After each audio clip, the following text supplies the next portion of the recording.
ఇచ్చాడు, ప్రభు కోసం దాన్ని వాడాలి. చూస్తున్నాడు అంతేకాని అలో ఉన్నవాడు వాడంటే ఎందుకు పనికిరానటువంటి అల్పురాలి. అందరి వయసు ఉండదు కానీ వయసుకు మించిన ఉంటే కానీ అతను ప్రభు నడిపిస్తున్నాడు. సంస్కృతంలో ఈ అవకాశం ఇచ్చిన ఒక చిన్న పని అది పాడాలనుకుంటున్నాను. టైం ఇస్తే ఓకేనా? తప్పకుండా అమ్మా, పాడనమ్మా, తప్పకుండా.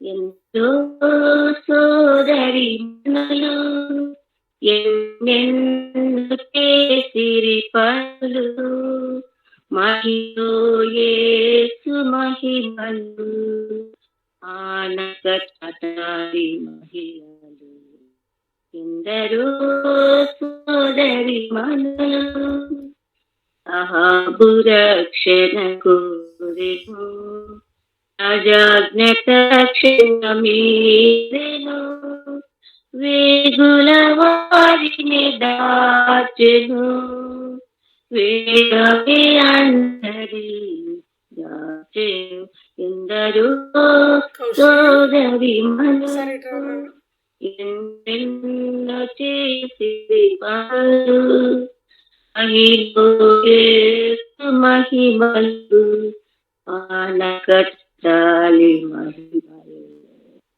ఎందరో సోదరి మనులు నీరు కాచి కన్న కుమారుని కానుకగా కన్నీరు కాచి కన్నదిగా కన్న కుమారుని కానుకగా అన్న అతించి లోకులో వినాడు దేవుని పిలుపును ఎందరో పనులు ఎన్నెన్నో చేసి పనులు మహిలో యేసు మహిమలు మానక చాటాలి మహిళలు ఎందరో సోదరి మనులు సర్వత్ర భీతియుండగా శత్రువు కోపము మండగా సర్వత్ర భీతియుండగా శత్రువు కోపము మండగా ఆవి సాగి చేరగా సాగిరి స్త్రీలు ధీరత ఎందరో సోదరి మనులు ఎన్నెన్నో చేసిరి పనులు మహిలో యేసు మహిమలు మానక చాలి మహిళలు ఎందరో సోదరి మనులు నీలాపనిందలు మరియకు నీచులు మోపిరి మరువా నీలాపనిందలు మరియకు నీచులు మోపిరి మరువకు నిలిచే దీవురాలుగా స్త్రీలలో ధన్యురాలుగా నిలిచే దీనురాలుగా స్త్రీలలో ధన్యురాలుగా ఎందరో సోదరి మనులు ఎన్నెన్నో చేసి పనులు మహిలో యేసు మహిమలు మానక చాటాలి మహిళలు ఎందరో సోదరి మనులు. ఆప్షన్ బట్టి ఎందరో సోదరులు ఎన్నెన్నో చేశారు చాటారు. చాటా అన్న మీనింగ్తో కొంతమంది సోదరులు అందులో కనిపించారు కదా, రాహాబు, అన్న, తర్వాత కొంతమంది స్త్రీలు, తర్వాత మరియ కదా. ఎందరో ఎంతో స్త్రీలు ఎన్నెన్నో చేశారు. స్త్రీలమే కదా ఎన్నెన్నో చేయగలము. ఎన్నో చేయగలమని దేవుడు మన కోసం మన ముందు ఉంచారు. అయితే కొంతమంది స్త్రీలు ఏమేం చేశారో మనకు ఒక మాదిరిగా మనం వాళ్ళని చూసి నేర్చుకునే విధంగా వాళ్ళ జీవితాలు ఎలా ఉన్నాయో మనం ఒకసారి గురించి ధ్యానం చేసుకున్నాము. అంతకు ముందుగా చిన్న మాట ప్రార్థన చేసుకున్నాం. దయాళుడైన ప్రియ ప్రభువా, స్తోత్రార్హుడా, మహోన్నతుడా, నీ ఘనమైన నామానికి మధ్యాహ్న సమయంలో స్తోత్రాలు చెల్లిస్తున్నాం. చూపించి చేసుకుని మీ రక్షణ భాగ్యాన్ని ఇచ్చి మీ పెట్టుకుని ఇంతవరకు ప్రభువా పెంచి పోషించి రక్షించి కాపాడి ఇంతవరకు ప్రభు సజీవులకు తెలిసిన దేవానికి చెల్లిస్తున్నాం. నేను ఈ మధ్యాహ్న సమయంలో స్థిరమైన మాకు బలహీనమైన మాకు మీ మాటలు వినే భాగ్యాన్ని మాకు ఇచ్చినందుకే, సహవాసం చేసే భాగ్యాన్ని మాకు ఇచ్చినందుకే మేము స్థిస్తుంటున్నాం. ధ్యాన సమయంలో మధ్యాహ్నం రెస్ట్ తీసుకునే సమయం కానీ ప్రభు మీ సన్నిధిలో మేము ఉండి మీ భాగ్యాన్ని పొందుటకే, మీతో సహవాసం చేసి మీతో ఆనందించుకే మీరు మాకు కృపను బట్టి మీకు చెల్లిస్తుంటున్నాం. మీకు స్తోత్రం చెల్లిస్తుంటున్నాం. ప్రియ ప్రభు మీ మాటలు వివరించుటకు ఏమాత్రం లేనను కేవలం బుడగా మాత్రమే నిలబడుతుందా. ప్రియ ప్రభు మీ వాక్కు చేత మాకు అవసరం మాటలు వివరించవలసింది. పరమ బోధకుడుగా ఉంటుండగా దుప్పి నీటి వాగులకు విధంగా ఇష్టపడను ఆ విధంగా ఆశతో ఎదురు చూస్తుంటుండగా మా యొక్క దాహాన్ని వస్తుందిగా, మా యొక్క ఆశలు ప్రభావ మా యొక్క అవసరాలు వాక్యంలో తీర్చిగా వేడుకుంటారు. నన్ను ప్రభావ అందరినీ ప్రభావ మమ్మల్ని మేము మీకు ఉపహాసాలుగా అప్పగించుకుంటాం. మనసు వినే చేయండి. నేను మీరు అన్వేషించండి, ఏకాగ్రత అన్వేషించండి. నేను ఏ వారం ఇష్టం రాకుండా మీరు సహాయం చేయవలసింది వేడుకోండి. మమ్మల్ని మేము మీకు ఉపహాసాలుగా అప్పగించుకుంటాం. మా ప్రభు రక్షకుడు చేసే ఘనమైన నామంలో స్తుతిస్తున్నాం తండ్రి. ఆమేన్. అమ్మా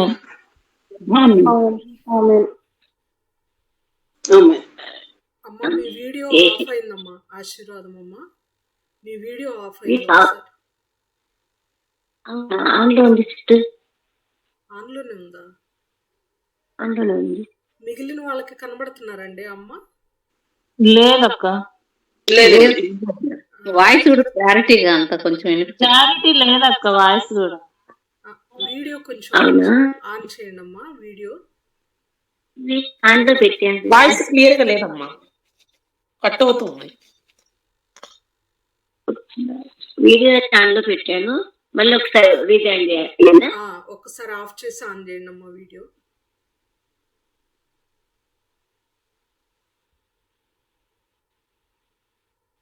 ఇప్పుడు ఓకే లేదమ్మా. ఓకే అమ్మా, ఓకే ఇప్పుడు కనబడుతున్నారు. మిగిలిన అందరికి కనబడుతున్నారండి? కనిపిస్తున్నారు. Okay aunty, continue aunty. మాట మాత్రం క్లారిటీ లేదక్క. అది దూరంలో ఉన్నారు కదా, కర్నూలు అంటే చాలా దూరం కదా, నెట్వర్క్ ఇష్యూ కూడా ఉంటది. ఇస్తాడు దేవుడు, క్లారిటీని ఇస్తాడు. మనం విందాం. ఫోన్ పట్టుకోవడం అలా అయితే కొంచెం ఉంటదేమో. ఓకే ఓకే అమ్మా. మీ దగ్గర ఫ్యాన్ ఏదైనా ఉంటే ఫ్యాన్ ఆఫ్ చేస్తే గనక క్లారిటీ ఎక్కువ ఉంటుందమ్మా. ఓకే రైట్ రైట్ అమ్మా, థ్యాంక్ యూ.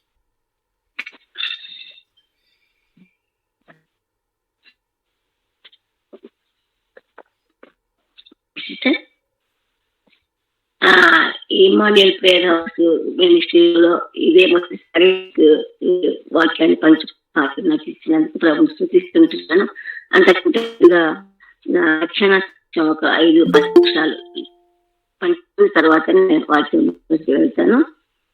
నేను మొదటిగా క్రైస్తవ కుటుంబంలో జన్మించాను. నేను పుట్టకముందే మొదలు రక్షణ వారి ఉన్నవారు. మా తండ్రి టీచరు, హెడ్ మాస్టర్, మమ్మీ సంతానాన్ని. మాకు మొత్తం 15 మంది సంతానము. 15 మందిలో నేను 10 కూడా 9 మంది అన్న తర్వాత నేను 9 మంది అన్న తర్వాత ఒక కుమార్తెనైనా తీవు ప్రభు అని మా డాడీ 3 నెలలుగా ప్రార్థన చేయగా దేవుడు నన్ను ఇచ్చారంట. అందుకే నన్ను ఆశీర్వదించిన కుమార్తెను ఇచ్చారని ఆ పేరు కూడా పెట్టడం జరిగింది. ఆశీర్వదకరంగా నా కూతురు పెరగాలి. ఆ విధంగా దేవుని కోసం నిలబడాలి, అనేకులకు ఆశీర్వాదకరంగా చేయాలి. ఈ విధంగా జీవించాల ఆటంతో పేరును మన నామకరణం చేశారు. చిన్న వయసు నుంచే ఒక భక్తిలో పెరుగుతున్నాం, కానీ భయం అనేది లేదు, ఉండే భక్తి అంతే. వాళ్ళు ఎదుర్కోవడం, ప్రార్థన చేసుకోవడం ఇవన్నీ మామూలే, కానీ నిజమైన రక్షణ హృదయంలో లేదు. తెలిసి తెలియని వయసులో నరకం అంటే అగ్నిగుండం కదా అన్న దాన్ని భయపడి నేను అంగీకరించలేదు. ఆ చిన్న వయసులో నేను రొట్టె చేస్తుండగా అంటే మీకు అనుభవం లేదు, అది పైన వేసిన తర్వాత మళ్ళీ లేచి ఇద్దరు 2 సైడ్స్ అది జొన్న రొట్టె అంటారు, ఆయిల్ వేయని చేస్తారు. రొట్టె చేస్తుండగా మా అమ్మ వడ్డం చేస్తానని అడిగి మొండిగా 4th క్లాస్ అంటే అట్లా పోయి వచ్చేసి రొట్టె వేసాను కదా పెన్నం పైన అని అనుకొని మనకు తెలియక నీళ్ళు వేసి పెన్నం పైన రుద్దినప్పుడు ఈ హస్తం అంతా ఒక పూరిలాగా ఈ భయంకరమైన బాధను అనుభవిస్తుండగా ఆ బాధకు తోడు మా అమ్మ బాగా పుట్టింది, పని అడ్డం వస్తావా అని. అటువంటి సమయంలో డాడీ హాస్పిటల్ కూడా తీసుకోకుండా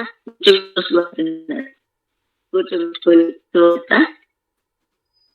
అందరికీ తట్టుకోలేకపోతున్నావు, రేపు ఈ అబద్ధాలు ఇవన్నీ నరకాన్ని దాటిస్తే నరకంలో భయంకరమైన మనుషులు ఉంటాయి, అది తట్టుకోగలవా అని స్వార్థ చెప్తున్నప్పుడు ఆ చిన్న తెలియక భయపడి అంగీకరించడం 4 తరగతులు.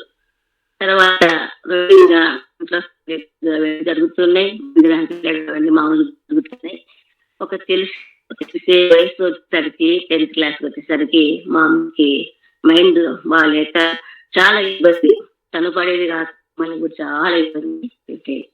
అటువంటి సమయంలో నేను ఆనుకోవడం అనేది తెలియదు, కానీ ఫ్యామిలీ ప్రేయర్లో మా నాన్న కూర్చోపెట్టుకునే వాక్యం సందర్భంలో నిజంగా నా మనసుకి ఇంతకాలం జీవించింది ఆకార్థ క్రైస్తవ్యం.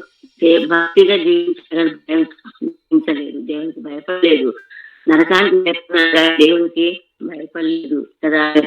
ఆదినాన నా హృదయాన్ని దేవునికి ఇవ్వడం ఇది నీటితో కుటుంబ ప్రార్థనలోనే నాటి నుంచి 10వ తరగతిలోనే 9th క్లాస్ లో అర్థంగా నమ్ముకున్నాను, 10th క్లాస్ లో బాప్తిజం తీసుకున్నాను. ఆ తర్వాత నా లైఫ్ లో దేవుడు అనుభవించిన ఎన్ని ఆత్మీయమైన మేలను సాహసంలోను విషయంలో ప్రభు చాలా చక్కగా నడుస్తూ యవన వయసులో బహు జాగ్రత్తగా జీవించడానికి చాలా ఆయన సహాయం చేయాలి, జీవించడానికి కూడా ప్రభు సహాయం చేస్తారు. కాలేజ్ లైఫ్ లో మధ్య ఫ్రెండ్స్ మధ్య నా సాక్ష్యాన్ని కాపాడుకోవడం విషయంలో దేవుడు ఎంతగానో సహాయం చేశారు. చిన్న విషయాల నుంచి పెద్ద విషయాల వరకు కూడా ప్రభు చాలా మెరాసి చేస్తూ వచ్చారు. ఆత్మీయంగా, శారీరకంగా, ఆర్థికంగా, ఆరోగ్యపరంగాను. నేను చెప్పాలనుకుంటే దాదాపు 100 సరిపోదు. కొన్నిసార్లు వచ్చి సాక్ష్యానికి అవకాశం తీసుకున్న సందర్భాలు అసెంబ్లీస్ లో కూడా జరిగింది. కానీ ఒక సాక్షి ఒక కుటుంబంలో కూడా రాయాలని ఆశిస్తున్నాను. లైఫ్ లో చాలా చాలా దేవుడు నేర్చుకున్న నాకు నేర్పి కొన్ని సందర్భాలు చాలా విషయాలు వయసులో జీవిస్తున్న సందర్భంలో ప్రభు నాతో మాట్లాడుతూ నన్ను దర్శిస్తూ వచ్చాడు. అదే సమయంలో మా అమ్మ యొక్క మానసికతో భయంకరమైన వేదన అనుభవిస్తున్నారు. భయంకరం అంటే చాలా భయంకరం. మా అమ్మ పరిస్థితి ఏది బాగుండదు, మైండ్ బాగుండదు. అంత చిన్న వయసు ఇంట్లో పని అంతా తీసుకొని స్కూల్కి వెళ్ళడం, వచ్చిన తర్వాత అటు కొద్దిగా లేట్ అవుతే మళ్ళీ దెబ్బలు తినడం, తెల్లవారుజామున లేచి 3 గంటలకే లేచి ప్రార్థన చేసుకొని వాకింగ్ రాసుకొని మళ్ళీ 5కు వంటంతా చేసి 6 కంతా మా డాడీకి స్కూల్ క్యారియర్ పంపించి చెల్లి వాళ్ళని స్కూల్కి రెడీ చేసి పంపించి మళ్ళీ నేను స్కూల్కు వెళ్ళాను. దాదాపు 7th 8th నుంచి ఆ లైఫ్ అంత కష్టానికే అంతా పడాల్సి ఉంటుంది. దానికి జీవితం అలవాటు పడిపోయింది. మా డాడీ కూడా మాట్లాడేవాడు, కష్టానికి అలవాటు పడితే సుఖం ఎప్పుడైనా అలవాటు చేసుకోవచ్చు, కష్టానికి అలవాటు పడితే సుఖం ఎప్పుడైనా అలవాటు అయిపోతుంది. కాబట్టి సుఖానికి చురుగ్గా ఉండట గొప్ప భాగ్యం. కాబట్టి చురుగ్గా ఉండదు, దేవుడి శక్తి ఆరోగ్యం కదా అని విధంగానే సోమరులుగా మమ్మల్ని పెంచలేదు. మా అమ్మ విధంగా తర్వాత ఇంటర్ డిగ్రీ వాటన్నిటిలో కూడా ప్రభు సహాయం చేస్తారు.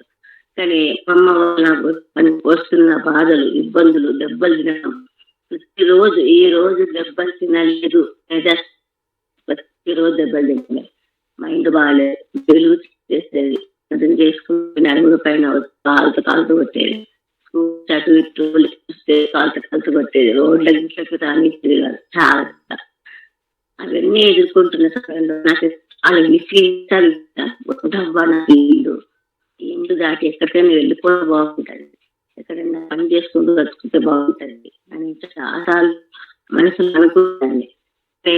మా ఇంటి వారికి ఎవరికి తెలియదు నా విధంగా. కానీ ఒకటి డాడీ కంట మా అమ్మ పడింది. మా డాడీ కంట పడినప్పుడు ఆ సందర్భంలో మా అమ్మ ఏం చేసిందంటే పడుకోబెట్టి, నువ్వు బ్రతకడం నాకు ఇష్టం లేదు, నేను చంపాలనుకుంటున్నాను, నువ్వు చచ్చిపో అంటే ఎప్పటికైనా చచ్చిపోయేది కదా, దేవుడు అడ్వాన్స్ గా ముందే ఇస్తున్నాడు అంటే ఓకే ఏమనుకున్నావు ఆ పని ముగించేసేయాలి. ఏం తిరిగి ఏం మాట్లాడి ఎందుకు చంపాలనుకుంటున్నావు, ఏం ప్రశ్నించలేదు. నీకు ఇష్టం లేదు కదా, దేవునికి ఇష్టం అయితే దేవుడు పరిస్థిస్తాడు, నీకు ఇష్టం లేదంటున్నావు కదా, నేను జరుగుతున్నట్టు చేస్తే నువ్వు అనుకున్నట్లుగా ఏం చేయలేదు అని బాగా అడిగినప్పుడు ఇంకా పెట్టి ఒక గొడ్డేలు తీసుకొని చంపాలని ప్రయత్నం చేసింది. ఆ సమయంలో మా డాడీ స్కూల్ ఎప్పుడే కానీ రాడు, కానీ అట్లా సడన్ గా ఆ టైంకి వచ్చాడు. ఆ టైంకి వచ్చి ఏం చేస్తున్నావు నాకు లేక నాకు దేవుడికి ఇష్టం బిడ్డను చంపాలనుకుంటున్నావు, ఏం చేస్తున్నావు పాప, నాకు యథార్థంగా చెప్పమ్మా, యథార్థంగా ఏం చేస్తున్నావు, కాలేజీలో చంపడానికి నేను కూడుతుంది, నువ్వేమో చేస్తున్నావు, అందుకే ఇట్లా చంపాలని ఆలోచన అమ్మకి ఎందుకు వస్తుంది, ఏమో చేస్తున్నావు అంటే నేను ఇక్కడే ఉంటాను, నేను వెళ్ళే కాలేజీ నా ఫ్రెండ్స్ వాళ్ళు ఇంకా ఎక్కడే చూడండి అడగండి, నేను ఇక్కడే ఉంటాను, వాళ్ళు నా అడిగాకపోతే నేను ఏం చెప్పట్లేదు, నేను అడిగాను. నాకు నీ మీద అటువంటి అమానం లేదు, కానీ మళ్ళీ ఎందుకు అమ్మ విధంగా నన్ను కొడుతుంది, నాకు జవాబు చెప్పాలి, నేను ఇష్టం లేదా మీకు, లేకపోతే మీకు పుట్టగా నన్ను ఒక్కటే ఎందుకు మా విధంగా సతాయిస్తుంది, మీకు పుట్టకపోతే నన్ను ఇప్పుడే పంపించింది ఎక్కడికైనా నేను పనులు చేసుకొని బతుకుతాను, నేను పనులు బ్రతుకుతాను అని అన్నప్పుడు మరి కూర్చోబెట్టుకొని చాలా ఏడ్చి లేదమ్మా అప్పుడు లేకపోతే సంతానంగా మీ మమ్మీకి బ్లడ్ ఎక్కువ ద్వారా బ్లడ్ లేక నా మైండ్ చెడిపోయి బ్లడ్ వేరే ఎక్కించి ఆ బ్లడ్ రాక చెప్పించారు, చెడిపోయింది.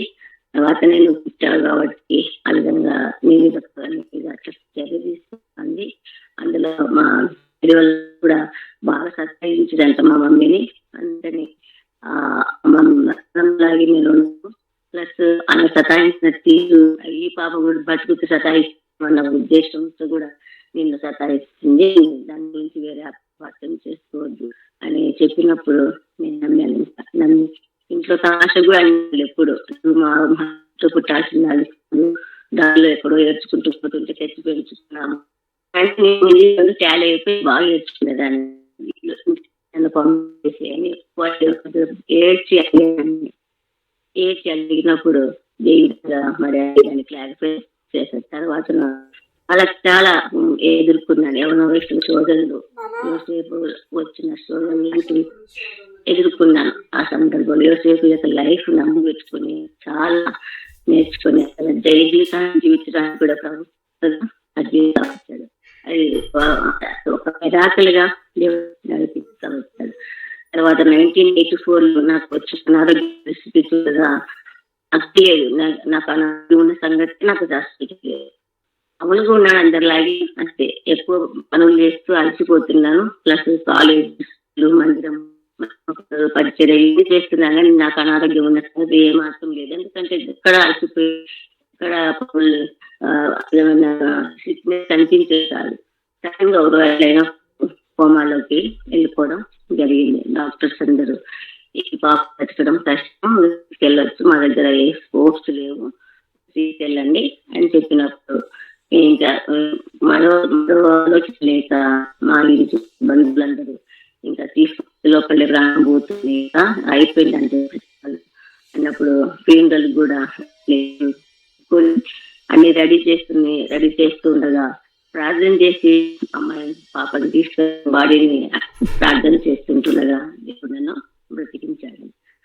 బ్రతికించినప్పుడే వాటి పాటి ఏకీభవించి ప్రార్థనలు ఉపకరించినప్పుడు హాస్పిటల్ స్టాఫ్, హాస్పిటల్ సిబ్బంది అంతా చాలా ఆశ్చర్యపడారు. దేని మంచి చేస్తారు అభివృద్ధపరచడానికి.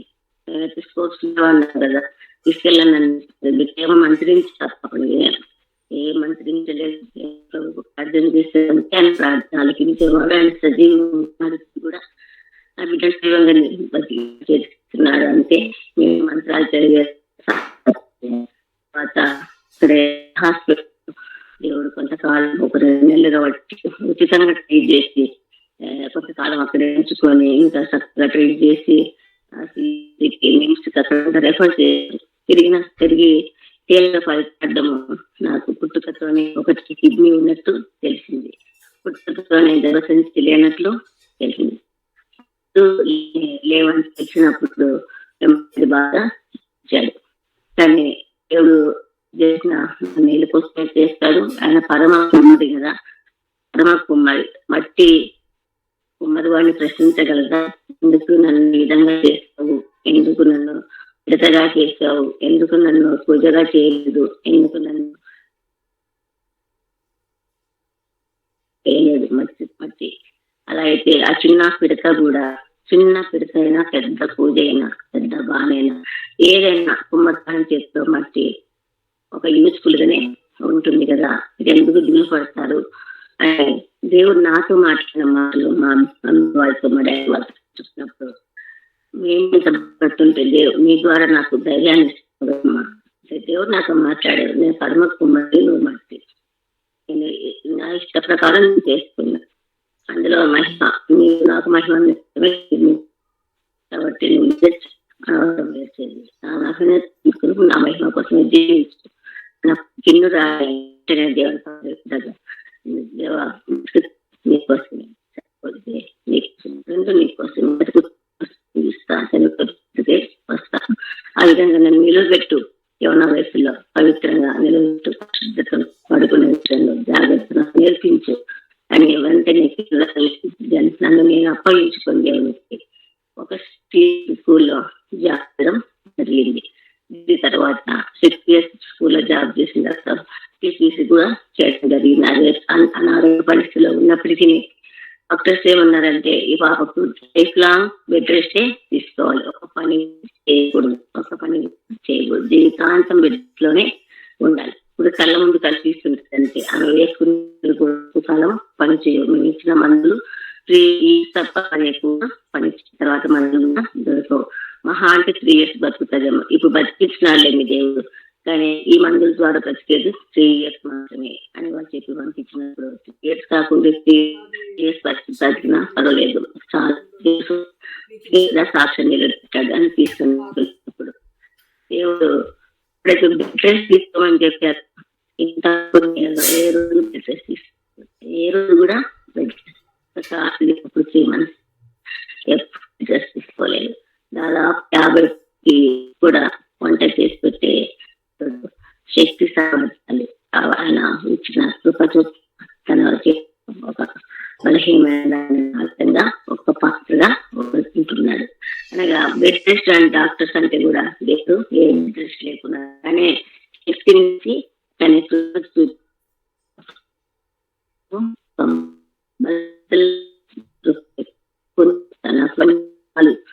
ఒక మాటతో నన్ను ఆదరిస్తూ ఇంతవరకు నడిపిస్తున్నాడు. ఈ రోజు వరకు కూడా నేను బ్రతుకున్న కేవలం ఆయన కృప తప్ప మరొకటి లేదు. నేను వేసుకుంటున్న మందులు కూడా ఆ రోజు అన్న డాక్టర్ వేరే కంపెనీస్ దొరుకుతున్నాయి, ఇంకా 3 years బ్రతుకుతారని చెప్పిన డాక్టర్స్ చనిపోయారు. కానీ వీటికి నన్ను సజీవంగా డాక్టర్ 37 ఇయర్స్ దేవుడు 7 పెట్టాడు. ఏం పెట్టగలడు? 7 పెట్టగలడు, 7 తీసేయగలడు, 3 కూడా తీసేయగలడు. ఆయన ఇష్టం. ఊపిరి పోసేవాడు ఊపిరి తీసుకోవడానికి అధికారం ఉంది.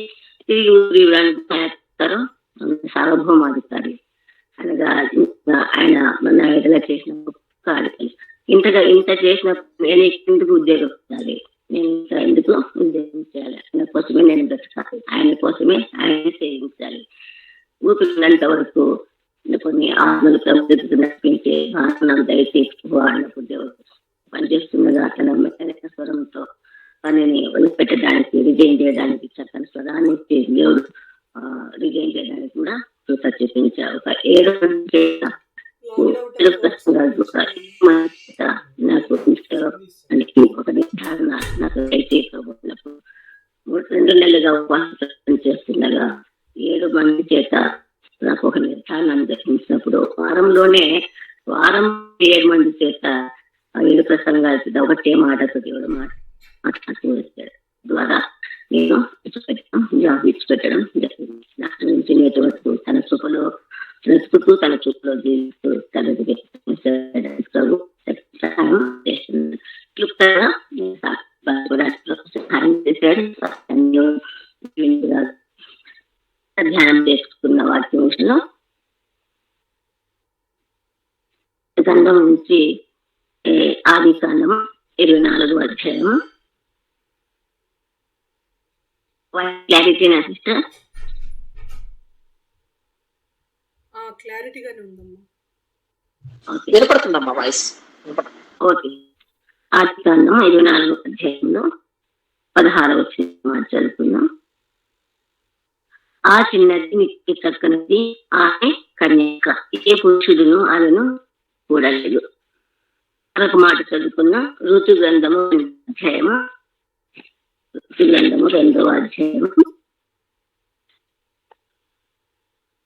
5వ వచనం. అప్పుడు బోయజు పోయి వారి మీద ఉంచబడిన తన పని వారిని చూసి ఈ చిన్నది ఎవరిదని అడగగా కోరి మీద ఉంచబడిన పనివాడు ఈ మోయాబు దేశం నుండి దేవునితో కూడా ఈ వచ్చిన మోయాబీయులైన యవనురాలు. మొదటగా రాజు మొదటి గ్రంథము 1వ అధ్యాయం. రాజు మొదటి గ్రంథము 1వ అధ్యాయం 3-4 వచనాలు. ఇశ్రాయేల్ దేశపు దిక్కులన్నిటిలో తిరిగి ఒక చక్కటి చిన్నదాన్ని వెతికి అభిషగు అనే షూనేమీరాల్ని చూసి రాజు వద్దకు తీసుకుని వచ్చింది. ఈ చిన్నది బహు చక్కటి రాజును ఆదరించి ప్రచారం చేయుచుండెను అని రాజు దానిని చూడలేదు. 4వది 5వ అధ్యాయం 2-4 వచనాలు. 5వ అధ్యాయం 2-4 వచనాలు. 3-4 అది సోమకుండా ఉన్న ప్రభుత్వ దగ్గర ఏలిన వాడుండవని నేను ఎంతో కోరుతున్నాను. అతడు నా ఏలిన వానికి కలిగిన కుష్ఠరోగం బాగుండాలతో అని దానికంటే ముందుగా 2వ వచనంలో సిరియన్లు గుంపులుగా బయలుదేరి ఇశ్రాయేల్ దేశం మీదకి పోయి వారచట్ నుండి చెరకొని తేగా అది నయమాన పదకు చేయించుండే. మరొక మాట అపోస్తల 12వ అధ్యాయం. అపోస్తల కార్యములు 12వ అధ్యాయం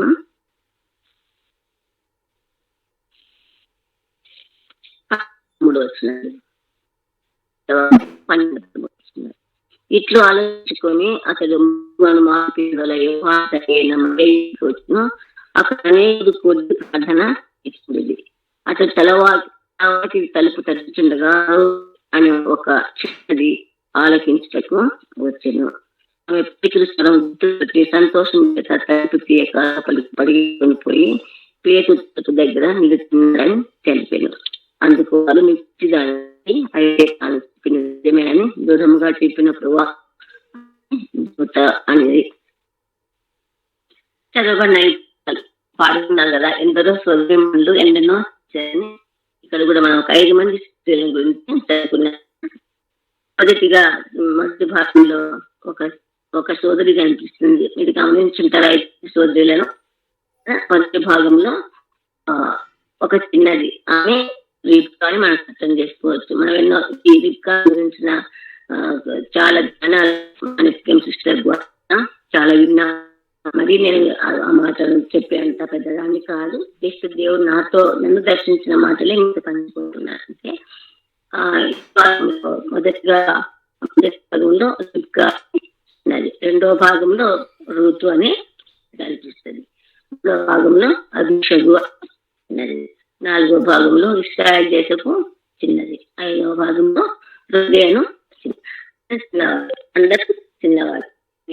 చిన్నవాడు అయినప్పటికీ మనకు చిన్న పాఠాలు నేర్పిస్తున్నారు. చిన్నవాడి చేత కూడా మనం ఎన్నో పాఠాలు నేర్చుకోగలము. దేవుడు చిన్నవాడిని ఎన్నిక చేసుకున్నాడు, కాదు. అంటే చిన్నవాడంటే అన్నిట్లో చిన్నవాడు కావచ్చు, వాళ్ళ వయసులో కావచ్చు, ఆరోగ్యంలో కావచ్చు, ఆర్థికంలో కావచ్చు, దేంట్లో కావచ్చు. అయితే మొదటి అంటారు కదా, ధనవంతులను సిగ్గుపరిచిన నిమిత్తమై బలహీనలను ఎన్నిక చేస్తున్నారు. ధనవంతులను సిగ్గుపరిచిన నిమిత్తమై జ్ఞానశీలను ఎవరు ఏర్పాటు చేస్తున్నారు. తృణీకరించబడినారు, ఎన్నికలేని వారిని కదా ఏర్పాటు చేస్తున్నారు. చిన్న వాళ్ళు ఎన్నికలేని వారు కావచ్చు, అయినా దేవుని ఏర్పాట్లో ఉన్నవారు వీరందరూ, దేవుని ఏర్పాట్లో ఉన్నవారు. ఈ భాగంలో మిక్కిలి చక్కనిది ఆమె కన్యక. ఎవరన్నా ఇక్కడ అబ్రహాము తనకు ఇసాకుకు వివాహానికి ఒక చిన్నదాన్ని తన సేవకుడైన ఎలియాజరు ఎలియాజరు తనతో పాటు తన వంటలకు తీసుకుని వెళ్ళి ఇసాకుని దానికి వెళ్ళినప్పుడు అందరూ వెళ్ళిన సత్యమే కదా. అక్కడ వాళ్ళ తీర్మానం కదా, ఈ వంటలకు నాకు నిలుపుతారు నా భార్య అన్న సూచన దేవుని అడిగి అలాంటి ప్రార్థన చేసి అంటే కలవానే నా యజమానికి భార్య కానీ ప్రార్థనప్పుడు తను వెళ్ళిన అక్షరాల అదే జరిగింది. అక్కడ ఆ చిన్నది మిక్కిలి చక్కనిది కూడలేదు. ఆ కడవ ఎత్తుకొని వస్తా ఉంది కదా, తెలుగు నీరు పోతుంది, ఎలియాజరు గురిపోతుంది, అవన్నీ మనం ఎరుగుదు. అంతకంటే ముందుగా ఆమె కన్నది, చిన్నది మిక్కిలి కన్యక. ఏ పురుషుడు కన్యకలే కదా వివాహానికి సిద్ధమైంది, కానీ ఏ పురుషుడు కూడా లేదు అనే మాత్రం ఒక కన్యకలే వచ్చు. కానీ అనేకాలు వారి జీవితంలో కూడా పోయి అన్ని వివాహానికి ముందే ఎన్నో కూడా జరుగుతూ సాక్ష్యాలు చెడిపోతూ హాని చెడగొట్టుకుంటూ లోకంలో చూస్తున్న ఎంతో మంది మనుషులు, ఎంతో మంది యవనస్తులు. కానీ ఈ కన్యక అలాంటిది కాదు. ఈమె పవిత్రురాలైన కన్యక. ఏ పురుషుడు పవిత్రులైన కన్యకలు కూడా పవిత్రులు వారు కూడా ఉన్నారని విభాగం అర్థం చేసుకోవచ్చు. ఏ పురుషుడు కూడా లేదు అనగా అన్నక ఆమె పవిత్ర అక్కడ అర్థం అవుతుంది. ఆమె పవిత్రురాలైన కన్యక. దేవుడు కూడా 11 అర్థం కావచ్చు 2వ వచనం అనుకుంటా, పవిత్రురాలైన కన్యకగా ధ్యానం చేసుకున్నాడు. ఎవరైతే ఆయన రక్తంతో కడుగబడ్డారో, ఆయన అంగీకరించారో ఏముంది వారే ఆయన పిల్లలు. ద్వారా ఒకరిని వారి యొక్క పాపం చేసే రక్తం వల్ల పవిత్రులుగా మార్చబడతారని పత్రికలో రాయబడింది. సమస్త రక్తం సమస్త పాపం నుంచి పవిత్రులుగా చేయండి. సువార్త 1:12 అందరూ అంగీకరించారు. ఎందుకు అంగీకరించారు? అందరికీ దేవుడి పిల్లలు అది కాదు అనగా దేవుని పిల్లలు యేసు రక్తంతో కడగబడిన వారు పవిత్రులు. అలాంటి పవిత్రులు అందరినీ ఒక చేస్తున్నారు. కానీ వాక్యం చేత కూడా దినము ఉదక స్నానం చేత పవిత్రులుగా తీర్చబడతామని పుస్తకాలు కూడా అంట అనుకుంటారు. వాక్యం మన పాపములు మన పాపాలు అమూల్యమైన రక్తం నిర్దోషకున్న పవిత్రమైన రక్తం చేత మన పాపాలన్నీ కడిగి శుద్ధి చేసినప్పుడు ఆయన రక్తం చేత మనం తీర్చుకుంటాము. అలా తీర్చబడిన మనము దినదినము వాక్యం చేత తీర్చబడాలి అన్న మాటల ప్రకారం మన వాక్య అనుదినము మన వ్యక్తంగా చదువుకుంటే కాదు, ఇట్లా సమాజంగా ఇట్లా ద్వారా మీట్లో ఉన్నప్పుడు కూడా దేవుడు దినదినము వాక్యం శుద్ధి చేసుకోవడం, రక్తం చేత కడగబడిన మనము వాక్యం చేత కడగబడుతూ ఉన్నది కదా. అలా అప్పుడే మనం పవిత్రంగా కాపాడుకోగలము. అంత మాత్రమే కాదు, వాక్యంతో ప్రార్థన చేసి పవిత్రులు అవుతామని. అనగా ప్రార్థన కూడా దేవుడు మనం దర్శిస్తున్నప్పుడు వాక్య చేత తప్పు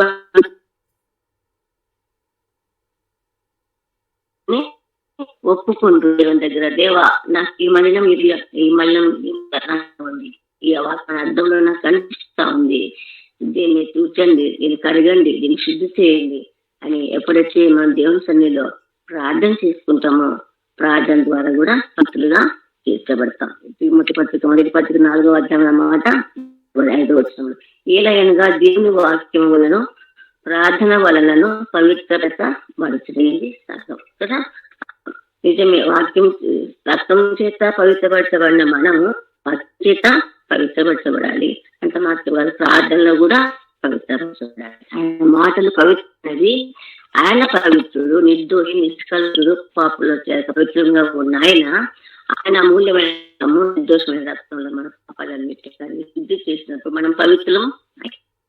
వాక్యం దినదినం వాక్యం చేత ఇప్పుడు మన లోపాలు, మన బలహీనతలు, మన లోపాలు, మచ్చ, దాగులు, వాటన్నిటి వాక్యం చేత రాజు ఎదుగుదల, వాటన్నిటి ద్వారా మనం పవిత్రులుగా అలాగా చేసుకుంటుండగా ఈ కూడా రిబ్కా కూడా అలాంటి అనుభవంలో వచ్చినది. అందుకే ఏ పుణ్యమును ఉండకుండా పవిత్రంగా కాపాడుకుంటుంది, తన పవిత్రతను కాపాడుకుంటూ చేస్తుంది. అనగా సంఘముగా ఒక సంఘానికి చేర్చబడ్డాం మనము, చేత కడుగుబడి సమూహంగా చేర్చబడిన మనము. అయితే ప్రధానం చేసుకున్న దేవుడు మొదటి పత్రికలో చెప్పబడినట్టు 11వ రెండో పత్రిక 11వ అధ్యాయంలో 2వ చూద్దాము.